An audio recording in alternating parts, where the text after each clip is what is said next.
নমস্কার, আমি doctor Sushobhan Patra, consultant pain physician, Remedia pain relief clinic. আজকে আমাদের আলোচনার টপিক হলো ট্রাইজেমিনাল নিউরালজিয়া। ট্রাইজেমিনাল নিউরালজিয়াকে বলা হয় সুইসাইড ডিজিজ।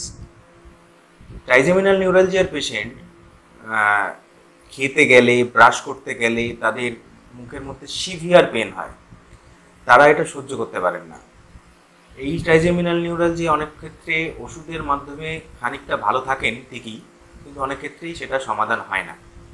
তাদের ক্ষেত্রে আমরা রেডিও ফ্রিকোয়েন্সি অ্যাবলেশনের মাধ্যমে এই যে এর একটা চিকিৎসা করতে পারি এবং এরপরে দীর্ঘদিন তারা ভালো থাকেন। Trigeminal neuralgia now curable with interventional pain medicine.